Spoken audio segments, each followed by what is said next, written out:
టెక్నాలజీని ప్రజాస్వామీకరించాలి, ప్రజలే కేంద్రంగా యాప్లను సృష్టించాలి, సైబర్ భద్రత ఆందోళనలు తీర్చాలి. ప్యారిస్ సదస్సులో మోదీ వ్యాఖ్యలు. మెక్రాన్తో కలిసి అధ్యక్షత వహించిన ప్రధాని ప్రజలే కేంద్రంగా అప్లికేషన్లను, యాప్లను రూపొందించేలా సాంకేతికతను ప్రజాస్వామీకరించాలని, సైబర్ భద్రత, తప్పుడు సమాచారం, డీఫేక్లపై ఆందోళనలు తొలగించాలని, పక్షపాతాలకు తావు లేకుండా విశ్వాసం, పారదర్శకత పెంపొందించేలా సార్వజనీకరణ కృత్రిమేధ కోసం అంతర్జాతీయ ఫ్రేమ్ వర్క్ను రూపొందించాలని ప్రధాన మంత్రి నరేంద్ర మోదీ పిలుపునిచ్చారు. రాజకీయాలను, ఆర్థిక వ్యవస్థను, భద్రతను, సమాజాన్ని ఏఐ మారుస్తుందని, ఈ శతాబ్దపు మానవతావాదానికి కోర్ రాస్తుందని పేర్కొన్నారు. మన విలువలను నిలబెట్టే పాలనను, ప్రమాణాలను సాధించేందుకు అంతర్జాతీయంగా ఉమ్మడి ప్రయత్నాలు అవసరమని స్పష్టం చేశారు. ఫ్రాన్స్ అధ్యక్షుడు ఇమాన్యుయల్ మెక్రాన్తో కలిసి తాను అధ్యక్షత వహించిన ప్యారిస్ కృత్రిమేధ కార్యాచరణ సదస్సులో మంగళవారం మోదీ ప్రసంగించారు. పాలన అంటే ఆపదల నుంచి కాపాడడం, శత్రువుల నుంచి రక్షించడమే కాదు, ఆవిష్కరణలను ప్రోత్సహించడం, వాటిని సమాజ హితానికి వినియోగించడం కూడా. పక్షపాతానికి తావు లేకుండా నాణ్యమైన డేటాను అభివృద్ధిపరచాలి. స్థానిక పర్యావరణ వ్యవస్థలో ప్రభావవంతంగా, ఉపయోగకరంగా ఉండేలా టెక్నాలజీని తీర్చిదిద్దాలి అని ప్రధాని పేర్కొన్నారు. తదుపరి ఏఏ యాక్షన్ సదస్సును భారత్లో నిర్వహించేందుకు సిద్ధమని ప్రధాని తెలిపారు. ఏఏ ఫౌండేషన్, కౌన్సిల్ ఫర్ సస్టైనబుల్ ఏఏ ఏర్పాటుకు మద్దతు పలుకుతున్నామని చెప్పారు. ఆవిష్కరణ ఫలాలు అందరికీ అందాలి. మనం ఆవిష్కరణలు, పాలన గురించి మరింత లోతుగా ఆలోచించడంతో పాటు చర్చించాలి. పాలన అనేది అందరికీ అందుబాటులో ఉండేలా హామీ ఇవ్వాలి. ముఖ్యంగా గణాంక సాధికారత, ప్రతిభ, డేటా, ఆర్థికం వంటి విషయాల్లో సామర్థ్యాలు అంతగా లేని దక్షిణార్ధగోళంలోని దేశాలకు ఇది ఎంతో అవసరమని మోదీ పేర్కొన్నారు. ఆరోగ్యం, విద్య, వ్యవసాయంతో పాటు అనేక రంగాల్లో ప్రజల జీవితాలను మెరుగుపరిచే శక్తి ఏఐకి ఉంది.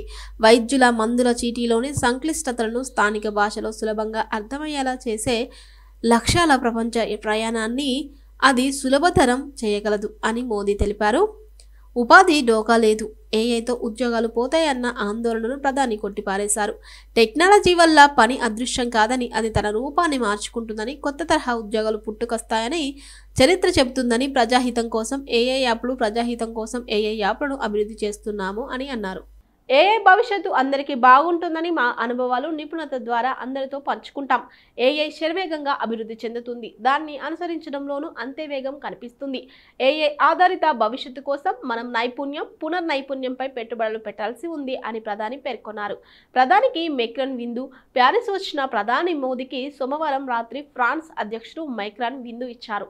ఎలీసీ ప్యాలెస్కు మోదీ రాగానే మెక్రాన్ ఆయనను కౌగిలించుకున్నారు. నా స్నేహితుడిని కలుసుకున్నందుకు ఆనందంగా ఉంది అని ప్రధాని వ్యాఖ్యానించారు. ప్రపంచంలోనే అతిపెద్ద ఏఐ నైపుణ్య నిధుల్లో భారత్ ఒకటి. మా దేశ భిన్నత్వాన్ని దృష్టిలో ఉంచుకొని అతిపెద్ద లాంగ్వేజ్ మోడల్ను నిర్మిస్తున్నాం. దేశంలోని 140 కోట్ల మంది కోసం ఇప్పటికే డిజిటల్ పబ్లిక్ ఇన్ఫ్రాస్ట్రక్చర్ విజయవంతంగా పూర్తి చేశాం. గణాంక శక్తి వంటి వనరుల్లో విశిష్ట ప్రభుత్వ, ప్రైవేటు భాగస్వామ్యాన్ని అభివృద్ధి చేశాం. ఇది స్టార్టప్లకు, పరిశోధకులకు సరసమైన ధరలో అందుబాటులో ఉంది. వాన్స్ ఉషాలతో మోదీ భేటీ. ఫ్రాన్స్ పర్యటనలో ఉన్న ప్రధాని మోదీ మంగళవారం సాయంత్రం అమెరికా ఉపాధ్యక్షుడు జేడీ వాన్స్, ఆయన సతీమణి ఉషా వాన్స్తో సమావేశమయ్యారు. ఏఐ సదస్సు అనంతరం వారి భేటీ జరిగింది. సదస్సులో మోదీ బాగా మాట్లాడారని ఈ సందర్భంగా వాన్స్ ప్రశంసించారు. పెళ్లి సంబంధం కుదుర్చుకునేటప్పుడు అటు 7 తరాలు, ఇటు 7 తరాలు చూడాలంటారు. రూపాయిని ఇచ్చేటప్పుడు అలానే చూడాలి. దాన్ని పెట్టుబడిగా పెట్టేటప్పుడు అంతే కసరత్తు చేయాలి. ఆ పనిలో ఇప్పుడు కృత్రిమేధ, ఏఐ, మిషన్ లెర్నింగ్, ఎంఎల్ విప్లవాత్మక మార్పులు తీసుకొస్తున్నాయి. ఎవరి ఆర్థిక సామర్థ్యాలు, లక్ష్యాలు, అవసరాలకు తగినట్టు వారికి సమర్థవంతమైన పెట్టుబడి వ్యూహాలను అందిస్తున్నాయి. అసలేం జరుగుతుందంటే, పెట్టుబడి పెట్టాలన్నా, ఆర్థిక ప్రణాళికలు రచించుకోవాలన్నా ఎంతో సమాచారాన్ని సేకరించాలి, అధ్యయనం చేయాలి, మార్కెట్ ధోరణులను భిన్న కోణంలో విశ్లేషించాలి. ఈ సమాచారం గణాంకాలు, శాతాలు, ఆర్థిక సూచికలు, లెక్కలతో సంక్లిష్టంగా ఉంటుంది. దీన్ని విశ్లేషించడం మనకి కష్టమేమో కానీ ఈ పనంతా ఏఐ చిటికలో చేస్తుంది. పైగా దానికి భావోద్వేగాలు ఉండవు. అంచనాలన్నీ శాస్త్రీయంగా మాత్రమే వేస్తుంది. ఎవరికి వారికి వ్యక్తి ఆర్థిక చరిత్ర, ఆదాయ వ్యయాలు, అలవాట్లు, పెట్టుబడి ప్రాధాన్యాలు, రిస్కును ఏమైనా తట్టుకోగలరు వంటివన్నీ దృష్టిలో ఉంచుకునే ప్రణాళికలు సూచిస్తుంది. ఇంత కస్టమైజేషన్ వల్ల మనకు అనువైన పద్ధతిలో మరింత బాగా పెట్టుబడులు పెట్టగలం. వేగం, విస్తృతి. ఏఐ టూల్స్ మార్కెట్ని, పరిమాణాలను నిరంతరం విస్తృతంగా మానిటర్ చేస్తూ రియల్ టైం డేటా ఆధారంగా మన పెట్టుబడుల పోర్ట్ఫోలియోలో మార్పు చేర్పులు చూస్తుంటాయి. మార్కెట్ పరిణామాలను ముందుగానే పసిగడుతూ మనల్ని అప్రమత్తం చేస్తూ తక్కువ రిస్క్తో ఎక్కువ లాభం వచ్చేలా పోర్ట్ఫోలియోల నిర్వహణలో చాలా చురుగ్గా తోడ్పడతాయి, భవిష్యత్తును చెబుతాయి.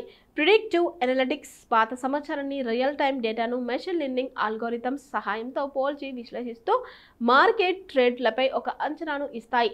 దీనివల్ల సాంప్రదాయ పద్ధతుల్లో పసిగట్టలేని రిస్కులను, అవకాశాలను తెలుసుకొని పెట్టుబడులు నిర్ణయాలు తీసుకోవచ్చు. రోబో సలహాదారులు ఏఐ ఆధారిత ప్లాట్ఫామ్లపై ఆల్గోరిథంల సహాయంతో పనిచేస్తూ ఎప్పటికప్పుడు ఆటోమేటిక్గా ఆర్థిక ప్రణాళికల సేవలు అందిస్తాయి. రోబో అడ్వైజర్స్ వీటి ద్వారా తక్కువ ఖర్చుతో పెట్టుబడుల నిర్వహణ, ఆర్థిక సలహాల సేవలను అతి ఎక్కువ మందికి అందించవచ్చు.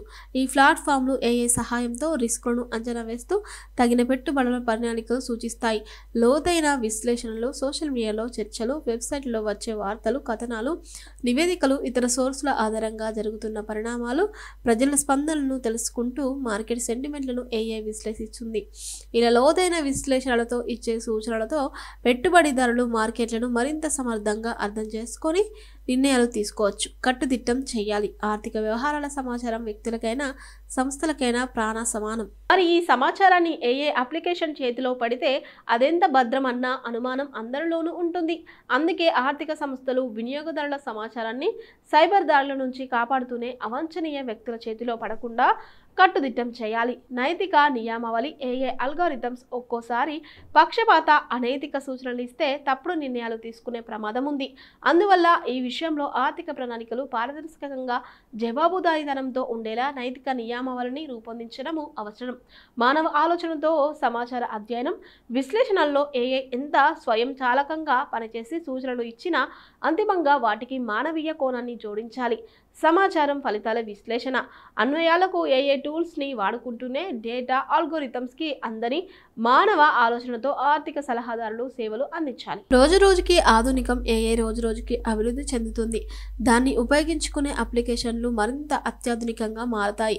మరింత అడ్వాన్స్డ్ ప్రిడిక్టివ్ మోడల్స్ అన్ని రకాల ఆర్థిక సేవలను మిళితం చేస్తూ వ్యక్తిగత ఆర్థిక సూచనల విషయంలో మరిన్ని ఆధునిక సౌకర్యాలు అందుబాటులోకి వస్తాయి. అదొక్కటి చాలదు. ఆర్థిక నిపుణులు మార్పులకు అనుగుణంగా ఏఐ టూల్స్ను అందిపుచ్చుకుంటూ నైపుణ్యాలను మెరుగుపరుచుకోవాలి. ఏఐ సామర్థ్యాలకు మానవ నైపుణ్యాలను జోడించి అత్యున్నత ప్రమాణాలతో సేవలు అందించడమే కీలకం కాబోతుంది. సాంకేతికతకు తమదైన తెలివి, సృజనాత్మకతలను జోడించే వారికి తిరుగులేదు.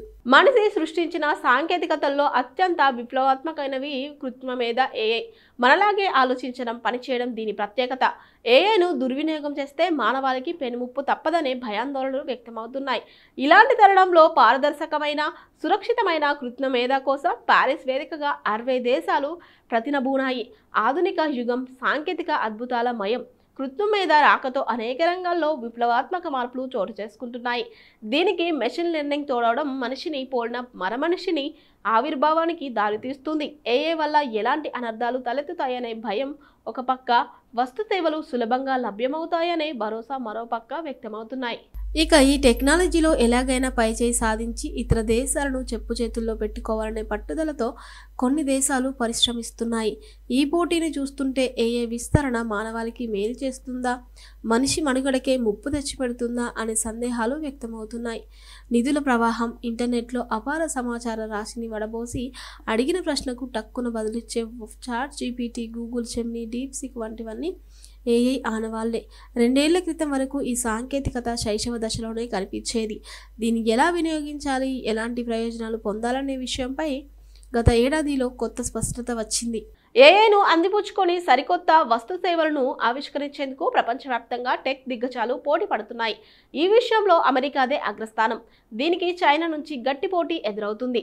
వాటి వెనుక యూకే, ఇండియా, యుఏఈ వంటి దేశాలు కనిపిస్తున్నాయి. అవసరమే ఆవిష్కరణలకు పునాది అనేది డ్రాగన్ విషయంలో రుజువైంది. అమెరికా ఆంక్షల వల్ల చైనాలోని ఇంజనీర్లకు నిధులు, ప్రాజెక్టుల కొరత ఎదురైంది. దాంతో వారు సరికొత్తగా ఆలోచించి డీప్సీక్ను ఆవిష్కరించారు. అప్పటికే చాట్ జీపీటీ, అలీబాబా, క్వెయిన్ 2.5 వంటి ఏఐ మోడళ్లు పురుడు పోసుకోవడానికి పెద్ద ఎత్తున ఖర్చయింది. అయితే డీప్సీక్ను కేవలం $60 లక్షల ఖర్చుతోనే చైనా ఇంజనీర్లు సిద్ధం చేశారు. ఇక దీనికి హార్డ్వేర్ పెద్దగా అవసరం లేదు. దాంతో డీప్సీక్ దాటికి అమెరికన్ ఏఐ సంస్థలు, ఎన్విడియా వంటి హార్డ్వేర్ దిగ్గజాలు మార్కెట్లో భారీ కుదుపునకు లోనయ్యాయి. ఆ క్రమంలోనే అమెరికా అధ్యక్షుడు డొనాల్డ్ ట్రంప్ 50,000 కోట్ల డాలర్ల స్టార్లైట్ ప్రాజెక్టుకు మద్దతు ప్రకటించారు. భారత్ ఇప్పటికే ఇండియా ఏఏ మిషన్ కోసం 125 కోట్ల డాలర్ల పెట్టుబడిని ప్రకటించింది.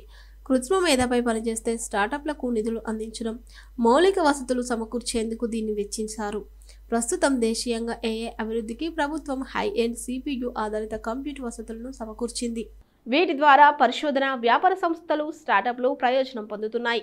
మార్పులు ఎలా ఉంటాయంటే డేటాను సమర్థంగా వినియోగించుకోవడం, మనిషి మాదిరిగా నేర్చుకుని అవసరాన్ని బట్టి పనిచేయడం ఏఐ ప్రత్యేకత. కొంతకాలంగా ఇంటర్నెట్, ఆర్థిక సేవల రంగంలో ఏఐ వినియోగం అధికంగా కనిపిస్తుంది. సమీప భవిష్యత్తులో మరెన్నో రంగాలకు ఇది విస్తరించనుంది. మన గురించి మనకంటే ఏఐకే ఎక్కువ తెలుసనే పరిస్థితి వస్తుందంటే అతిశయోక్తి కాదు. కృత్రిమ మేధ ఆధారిత వెబ్సైట్లు, చాట్బాట్లు, మొబైల్ యాప్లు, ఇతర డిజిటల్ ఉపకరణాలు మనిషి ప్రవృత్తిని నిరంతరం కనిపెడుతూ తమను తాము మెరుగుపరుచుకుంటున్నాయి. ఇక 20 ఏళ్లలో డేటా అంతా డిజిటల్ రూపంలోకి మారిపోతుంది. ఇది ఖచ్చితమైన నిర్ణయాలు తీసుకోవడంలో, అధిక సామర్థ్యం సాధించడంలో ఏఐకి ఉపకరిస్తుంది. వస్తువులను చాలా తక్కువ ఖర్చుకే AI, ML యంత్రాలు ఉత్పత్తి చేస్తాయి. ఇంటి పనులు, సర్వీస్ రోబోలు చేసి పెడతాయి. వస్తువుల డిజైన్, అభివృద్ధి, ఉత్పత్తి, మార్కెటింగ్, పంపిణీ వంటి పనులన్నీ రోబోలు చేయగలుగుతాయి. దాంతో బ్లూ కలర్, వైట్ కలర్ ఉద్యోగాలు తగ్గిపోతాయి. డాక్టర్, లాయర్, అకౌంటెంట్ వంటి నిపుణులకు సేవలకు గిరాకీ తగ్గిపోవచ్చు.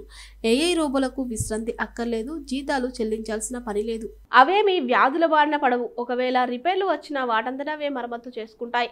దాంతో వస్తువు ఉత్పత్తి వ్యయాలు గణనీయంగా తగ్గిపోతాయన్నమాట. ఆయుధమైతే ఏఐతో ప్రయోజనాల మాటునే సవాళ్లు ఎదురవుతాయి. నేడు మనం చూస్తున్న చాలా రకాల ఉద్యోగాలు కనుమరుగవుతాయి. వాటి స్థానంలో కొత్త రకం కొలువులు పుట్టుకొస్తాయి. వాటికి అవసరమైన నైపుణ్యాలు, అనుభవాన్ని గడించడానికి కొంత సమయం పడుతుంది. అప్పటి వరకు సమాచార భద్రత, తనిఖీ, గోప్యత వంటి అంశాల్లో సమస్యలు తప్పకపోవచ్చు. డీప్ ఫేక్, అటానమస్ వెపన్స్ వల్ల ఇప్పటికే ఇబ్బందులు ఎదురవుతున్నాయి. కొత్త టెక్నాలజీని కొన్ని దేశాలు ఆయుధాలుగా మలుచుకొని ప్రపంచాన్ని ముప్పు తిప్పలు పెట్టే ప్రమాదం ఉంది. అమెరికా, చైనాల మధ్య మొదలైన డిజిటల్ కోల్డ్ వార్ ఇలాంటిదే. ఈ ధోరణి ఎంతటి విపరిమాణాలకు దారితీస్తుందో ఇప్పుడే చెప్పలేం. కృత్రిమ మేధ విస్తరణ వద్దంటే ఆగిపోయేది, అవసరం లేదంటే వెనక్కి తగ్గేది కాదు. మానవ పరిణామ క్రమంలో ఇదొక ఆసక్తికరమైన తప్పనిసరి మార్పు. కాబట్టి మంచి మార్పు కోసమే ఏఐను ఉపయోగించుకోవాలి. అప్పుడే మానవాళి జీవన విధానం, జీవన ప్రమాణాలు మెరుగుపడతాయి. ప్యారిస్ సదస్సు స్ఫూర్తితో ఆ దిశగా అన్ని దేశాలు కలిసికట్టుగా కృషి చేయాలి. కృత్రిమ మేధపై ఆధిపత్యం సాధించాలనే దురాశతో కలహించుకుంటే మాత్రం మానవాళికి పెను విపత్తే ఎదురవుతుంది.